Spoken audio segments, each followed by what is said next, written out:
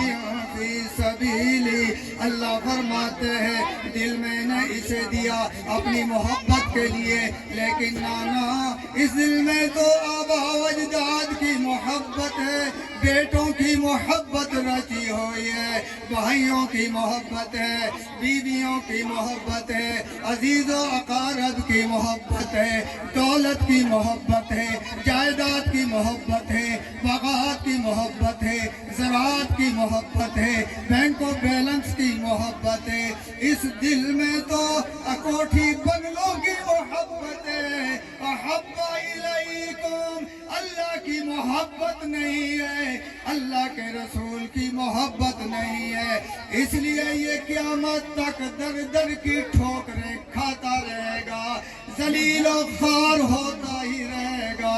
اس لیے قیامت تک یہ ذلت و رسوائی کے تھپیڑے کھاتا ہی رہے گا وہ معزز تھے زمانہ میں مسلمان ہو کر ہم خوار ہوئے تارک قرآن ہو کر ہم ذلیل ہوئے قرآن کو چھوڑ کر ہم ذلیل ہوئے قرآن پر عمل نہیں کرتے قرآن کو صرف پڑھنے تک محدود رکھا ہے اس لیے کہا ہے کہ وہ معزز تھے زمانے میں مسلمان ہو کر ہم خوار ہوئے تارک قرآن ہو کر اب اور آگے چلتے ہیں عقیدہ ہی سائز میں مکمل 10 پاری کی آیت ہے تو اس میں مکمل ایک عقیدہ بیان کیا گیا ٹھیک ہے اب یہ جو دل ہے اصل مکلف دل ہے عالم متکلم فہم دل ہے مؤاخذ دل ہے سماع بصر رکھنے والا دل ہے ہاتھ پاؤں آنکھیں کان دل کے جاسوس ہیں زبان دل کی ترجمان ہے سارے جسم کا بادشاہ دل ہے ہر انسان کے سینے میں ایک ہی دل ہے جو کہ تجلیات باری تعالیٰ کا مرکز ہے ہر انسان کے سینے میں ایک ہی دل ہے جو اللہ تعالیٰ کی ذات کے لیے مخصوص ہے اللہ تعالیٰ کبھی پسند نہیں کرتا کہ اس دل پر کسی غیر کا قبضہ ہو جائے جب اس دل پر غیر کا قبضہ ہوا جب اس دل پر غیر غالب آیا جب اس دل پر غیر مسلط ہوا پھر اللہ تعالیٰ نے اس کے علاج کے لیے روحانی طور پر انبیاء علیہ السلام کو بھیجا انبیاء علیہ السلام اس کی بیماریوں کا علاج لے کر آئے اس کی بیماریاں کیا تھی کفر شرک شک اور خواہشات نفسانی کی اتباع وغیرہ انبیاء علیہ السلام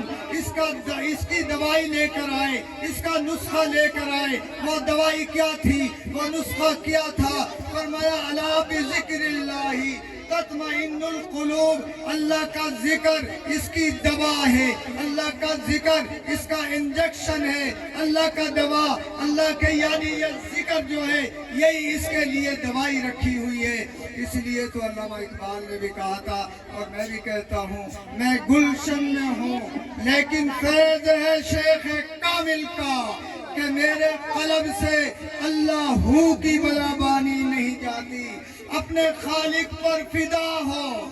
اپنے خالق پر فدا ہو غیر اللہ کو چھوڑ دے دامن مرشد پکڑ نفس کے رشتے کو توڑ دے یہاں پر تو کہا ہے علامہ اقبال نے بھی وَضَا میں تم ہو نصارا تو تمدن میں ہنود یہ ہیں مسلمان جنہیں دیکھ کر شرمائے یہود رہ گئی رسم ادا